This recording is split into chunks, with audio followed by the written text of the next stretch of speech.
నడుచుకోవాలి. ప్రీతి అంటే ప్రేమ కలిగి నడుచుకోవాలి. దేవుడికి స్తోత్రం. రక్షణ పొందిన ప్రతి విశ్వాసి ప్రీతి కలిగి నడుచుకోవాలి, ప్రేమ కలిగి నడుచుకోవాలి. ఎవరితో?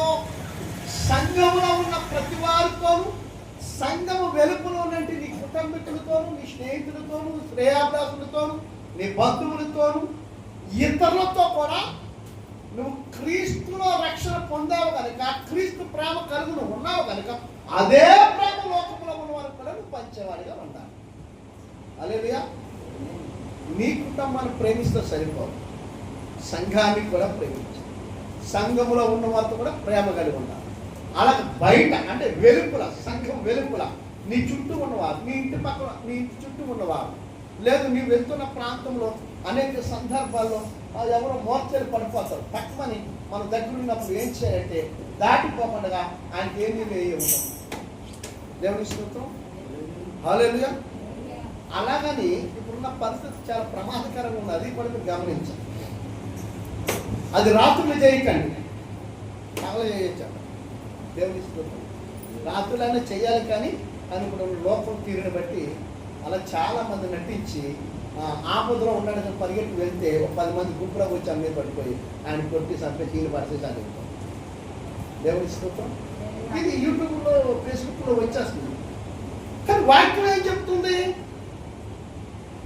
నీ పొరుగు వాడిని ప్రేమించు, నీ శత్రువుని సైతం నువ్వు ప్రేమించండి. ఆమె రక్షణ పొందినంటే మనము ప్రేమించేవారిగా ఉండాలి. కేవలము నీవు నేను ప్రేమించుకుంటే సరిపోదు, ఎల్లప్పుడూ క్రీస్తుని ప్రేమించేవారిగా ఉండాలి. హల్లెలూయా. నేను సంఘాన్ని ప్రేమిస్తున్నాను, సంఘంలో వారితో ప్రేమ కలిగి మాట్లాడుతున్నాను, నా కుటుంబాన్ని ప్రేమిస్తున్నాను, నా భార్యని ప్రేమిస్తున్నాను, వెలుపుల వారిని ప్రేమిస్తున్నాను అంటే నువ్వు ఎంతమందిని ప్రేమించిన వ్యక్తివి మొదటి స్థానం ఎవరికి కావాలంటే నీ ప్రేమలో దేవునికి. హల్లెలూయా. నీ మొదటి స్థానం నీ ప్రేమ ఎవరిదంటే నువ్వు నిజంగా ప్రేమించే మనసు, నీ భార్య, నీ కుటుంబాన్ని, సంఘాన్ని, ఎరుపుల వారిని ప్రేమిస్తున్నాను నిజంగా నువ్వు మనసు కలిగి ఉంటే మొదటగా నువ్వు దేవుని ప్రేమించేవాడు. హల్లెలూయా. అప్పుడే దేవుడు అనుకుంటాడు, నన్ను ప్రేమిస్తున్న నా కుమారుడు, నా కుమార్తె సంఘమును కూడా ప్రేమిస్తుంది అని అనుకుంటాడు. మనము సేవకుని ప్రేమిస్తున్నాం, కుటుంబాన్ని ప్రేమిస్తున్నాం, సంఘాన్ని ప్రేమిస్తున్నాం అని చెప్పి బయట దేవుడికి విరోధి పనులు చేస్తే అది ప్రేమ కానీ దేవుడి చూద్దాం. ఇంకొకటి చూద్దాం.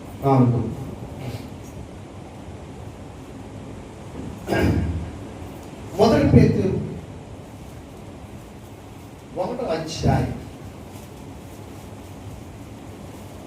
మొదటి పేతురు 1వ అధ్యాయం 15-16 వచ్చిన త్వరతో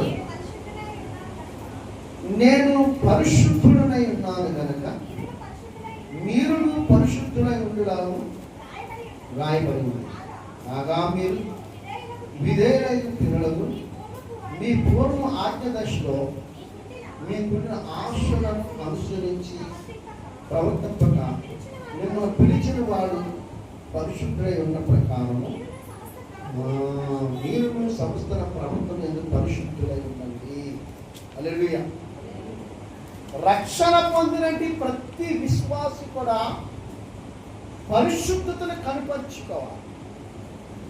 ఎందుకు పరిశుద్ధత కలిగి ఉండాలంటే నీవు విశ్వసించినట్టి, నీవు నమ్మినట్టి నిజదేవుడు, నిత్యుదేవుడు, సత్యదేవుడు, సర్వశక్తి కలిగిన దేవుడు పరిశుద్ధుడై ఉన్నాడు. ఆయనలో ఏ కపటము లేదు. క్రీస్తులో ఏ పాప రోధన ఏమి కనపడలేదు. ఆయన పరిశుద్ధుడే కనుక నీవును పరిశుద్ధంగా ఉండాలని కోరుకుంటున్నాడు. నువ్వే కాదు, నీవు పరిశుద్ధంగా ఉంటూ సంఘానికి పరిశుద్ధత కనపరుస్తూ వెలుపుల వారికి కూడా పరిశుద్ధుడిగా కనబడాలి. దేవునికి స్తోత్రం. ఎప్పుడైతే నువ్వు పరిశుద్ధుడిగా ఉంటావో క్రీస్తును ప్రేమిస్తున్నట్టు నీలో పరిశుద్ధుడవు క్రీస్తు పరిశుద్ధ దేహంలో ఉండడానికి ఇష్టపడతాడు. హల్లెలూయా. హల్లెలూయా. పరిశుద్ధులో ఉంటాడు తప్ప క్రీస్తు అపవిత్ర కార్యాలు, అపవిత్రమైన జాగ్రత్తలు చేసే వారిలో పరిశుద్ధాత్మ దేవుడు ఉండడు. హల్లెలూయా. ఉంటాడా? మొదటి కొరింథీయులకు రాసిన పత్రిక 3వ అధ్యాయం 16-17 వచనాల్లో ఒక మాట చెప్తాడు.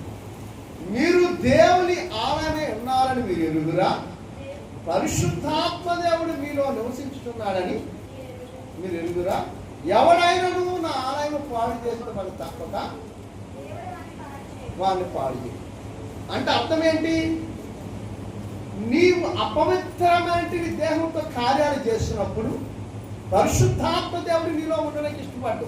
ఈ మాట మత్తయి సువార్తలో ఇంకొక రూపంలో చెప్తాడు. ఆయన ఏం చెప్తాడంటే 20 వచనం అనుకుంటాను. ఏం చెప్తాడంటే, నక్కలకు గొర్రెలు ఉన్నాయి, ఆకాశ పక్షులకు గూళ్ళు ఉన్నాయి, మనుషు కుమారుడికి తలవార్చుకునేటికి స్థలము లేకపోయింది. అంటే దేవుడిని నువ్వు అంగీకరిస్తున్నావు కానీ, క్రీస్తుని రక్షకుడిగా స్వీకరిస్తున్నావు కానీ, క్రీస్తుని దేవుడికి అంగీకరిస్తున్నావు కానీ ఆ దేవుడికి నీ హృదయంలో చోటు పట్ల ఎవరైనా అలాంటి వారట. రోమిలికి రాసిన పత్రిక 1వ అధ్యాయంలో 27-28 వచనాలు చెప్తాడు. వారు దేవునికి వారి హృదయంలో వారి మనసులో చోటు పోయిన కనుక, వారు చెయ్యరాని కార్యాలు చేశారు కనుక వారి ప్రశ్న మనసుకు అప్పగించారు. అంటే దాని అర్థం ఏంటి? దేవుడు నీలో ఉండడానికి ఇష్టపడ్డు, నువ్వు అపవిత్రమంగా ఉన్నావు. ఇంకొక చోట ఏమంటాడంటే అపోస్తలుడు పౌలు గారు, నీ దేవుడని యెహోవాను నీ దేహంతో మహిమపరచుడి. అంటే ఈ దేహాన్ని అపవిత్రపరచుకోవద్దు. ఆయన పరిశుద్ధుడు కనుక, పరిశుద్ధ దేవుడిని కలిగి ఉన్నావు కనుక నీవు కూడా నీ దేహాన్ని, నీ ఆత్మను పరిశుద్ధపరచుకో, నీ దేహాన్ని పరిశుద్ధపరచుకో. నీవు క్రీస్తులాగా పరిశుద్ధుడివై ఉండు. హల్లెలూయా, హల్లెలూయా, హల్లెలూయా. పరిశుద్ధత లేకపోతే ప్రభువుని చూడడము కష్టం, కలుసుకోవడం కష్టం. పరిశుద్ధత కలుగుంటేనే ప్రభువుతో నువ్వు మాట్లాడగలవు, ప్రభు నీతో మాట్లాడడానికి దిగి వస్తాడు. హల్లెలూయా. నువ్వు ఉంటున్న స్థలం పరిశుద్ధంగా ఉండాలి, నువ్వు మోకరించిన స్థలం పరిశుద్ధంగా ఉండాలి, నువ్వు ఉంటుకుంటే గదంతా కూడా పరిశుద్ధంగా పవిత్రంగా ఉండాలి. అప్పుడు ఆయన ఆ మహిమ కలిగిన సింహాసనాన్ని విడిచి నీ కొరకు ఆ పరిశుద్ధ స్థలంలోకి వస్తాడు. అందుకని చాలా మంది ఇంట్లో గదులు ఏర్పాటు చేసుకుంటూ ఉంటారు, వ్యక్తిగత ప్రార్థన. హల్లెలూయా, హల్లెలూయా. మరొక మాట చూద్దాం.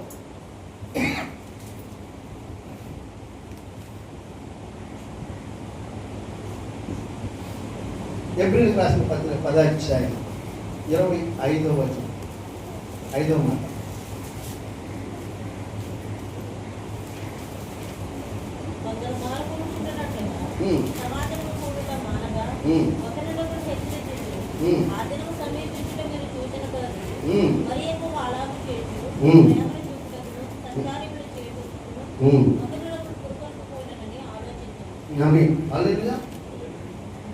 సంఘములో కలిసి మనిషి పోవాలి.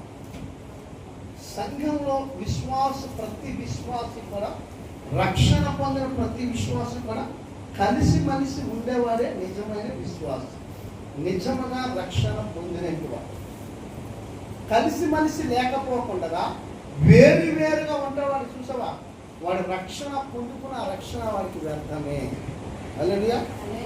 నీ సావాసము నువ్వు పొందుకున్న రక్షణ బట్టి వచ్చింది కనుక, నీకు విశ్వాసాన్ని బట్టి రక్షణ పొందుకున్నావు కనుక, నీలో విశ్వాసాన్ని కలిగించి నీకు రక్షణ ఇచ్చిన క్రీస్తు తను ఎలాంటి వాడంటే మమైక్యము చేసుకున్నట్టు వాడు. అంటే సమాజముగా కూడుకోవాలి, అందరూ ఏకం చేసేవాడే క్రీస్తు. సంఘముగా ఏర్పాటు చేయడానికే ఆయన ఇష్టపడ్డాడు. అందుకనే నిన్ను కూడా సంఘములో ఒక పనిముట్టు గాను, లేదా ఒక మూలరాయి గాను, లేదా ఒక కిటికీ గాను, లేదా ఒక స్తంభము గాను ఏర్పాటు చేసి ఆ సంఘాన్ని నిలబెట్టే వ్యక్తిగా నేను అక్కడ సమకూర్చాడు. దేని అప్పుడు నువ్వేం చేయాలంటే సంఘంలో అందరితో కలిసి మనిషి ఒకరినొకరు ఆదరించుకుంటూ, ఒకరి కష్టాలు ఒకరు తెలుసుకుంటూ, ఒకరి బాధ ఒకరు తెలుసుకుంటూ, ఒకరికొకరు ప్రార్థించుకుంటూ, ఒకరికొకరు సంఘంలో ఆరాధన అయ్యాక వెళ్ళేటప్పుడు వందన వచనాలు చెప్పుకుంటూ, ఒకరిని ముద్దు పెట్టుకుంటూ, ఒకరికొకరు చేతులు ఇచ్చుకుంటూ, కౌగులించుకుంటూ దేవుని ప్రేమను సంఘంలో కనిపరిచేవారిగా మనం ఉండాలి. అప్పుడు అది ఏమవుతుందంటే ఆ సంఘం కట్టబడదు, ఆ సంఘము ఇంత కట్టడగా ఉంటుంది. వాళ్ళు చాలా ప్రేమ కలిగి ఉంటారు. సంఘం అంతా ఐక్యతతో ఉంటుంది. సంఘం అంతా ఒకే మాట మీద ఉంటారు. సంఘం అంటే ఎలా ఉండాలి, సంఘం అంటే ఈ రీతిగా ఉండే సంఘాన్ని ఎక్కడా చూడలేదు అన్న రీతిని సంఘంలో రక్షణ పొందినట్టు మనం చూపించగలం. అది నిజమైన విశ్వాసం ఉండవలసిన 5 లక్షణం. ఎప్పుడైతే సంఘం వారితో కలిసిమలిసి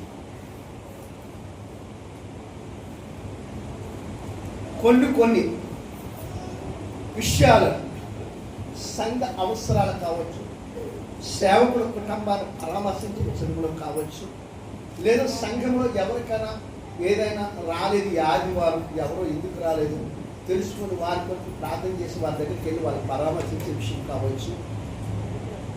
సంఘంలో ఏ చిన్న పరిస్థితి వచ్చినా దాన్ని మనదగా తీసుకొని కలిసి ఒకరొకరు పురుగలుపుకొని అక్కడికి వెళ్ళి వచ్చే ఆ స్వభావము, ఆ మనస్సు మనం కలిగి ఉండేదే నిజమైన రక్షణ విశ్వాసం. దేవుడికి స్తోత్రం.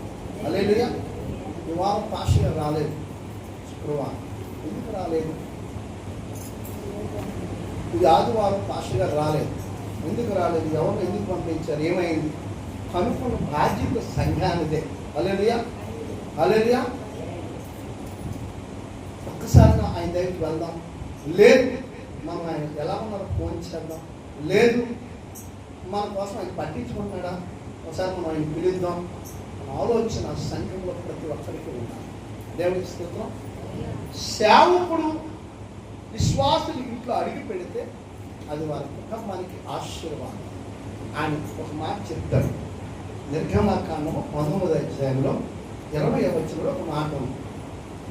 మొత్తం 21, 22 కాదు కానీ ఆ ఒక్క వచనంలో ఒక మాట ఉంది.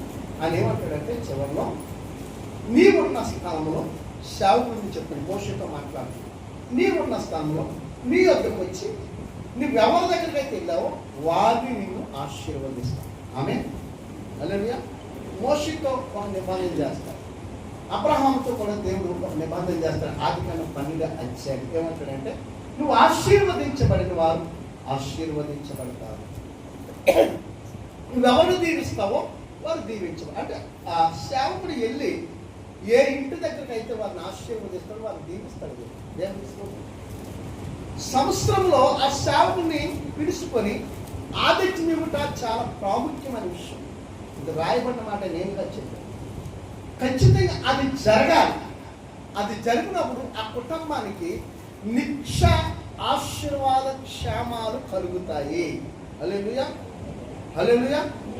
ఇది ప్రతి విశ్వాసుల రక్షణ పొందిన వాళ్ళ అది కలిగి ఉండాలి. ఇది ఖచ్చితంగా ఈ గుణం కలిగి ఉండాలి. సంఘంలో ఇట్టి వారిగా మనం ఉండగలగాలి. కలిసిమలిసి ముందుకు కొనసాగే వారిగా, సేవకుల కుటుంబానికి ఆదర్శించే కుటుంబముగా సంఘములో మనం ఉండాలి. దేవునికి స్తోత్రం. 6వ చూద్దాం. 6వ లూకా సువార్త 9వ అధ్యాయం 23వ వచనం. లూకా సువార్త 9వ అధ్యాయం. మరియు ఆయన అందరితో ఇట్లను, ఎవరైనాను నన్ను వెంబడింప కోరిని ఎడల తనను తాను ఉపేక్షించుకుని ప్రతిదినం తన శిలువుని ఎత్తుకుని నన్ను వెంబడింపవలెను. తన ప్రాణమును రక్షించుకోలేవాడు దాన్ని పోగొట్టుకున్నాడు, నా నిమిత్తము తన ప్రాణమును పోగొట్టుకున్నవాడు దాన్ని రక్షించుకోడు. దేవుని స్తోత్రం. హల్లెలూయా. క్రీస్తును అనుసరించేవాడిగా ఉండాలి. రక్షణ పొందిన ప్రతి విశ్వాసి ఆ రోజుగా క్రీస్తును అనుసరించేవారుగా ఉండాలి. క్రీస్తులో జీవించేవారుగా ఉండాలి. క్రీస్తులా బ్రతికేవారుగా ఉండాలి. క్రీస్తు పోలిక కలిగి నడుచుకునేవారుగా ఉండాలి. నువ్వు వెళుతున్నప్పుడు లేదా నువ్వు వస్తున్నప్పుడు నువ్వు కనబడినప్పుడు నీలో ఎవరు కనబడాలంటే క్రీస్తు మాత్రమే. అపోస్తలులకి యోహాను గారు అంటారు, ఈ లోకంలో ఉన్నవాడి కంటే నాలో ఉన్నవాడు. నువ్వు కనపడకూడదు ఇతరులకి. సంఘాల్లో ప్రతి చోట జరుగుతున్న భయంకరమైన పరిస్థితి ఏంటంటే వారు కనపడడానికి ఇష్టపడతారు. అది దైవజనుడైనా విశ్వాసులైనా మేం గొప్ప మా పాస్టర్ గారు గొప్ప, మా సంఘం గొప్ప, ఇలాగా వారు కనబడడానికి ఇష్టపడతారు. నువ్వు నేను గొప్ప కాదు, ఇక్కడ మనకంటే గొప్పవాడు క్రీస్తు.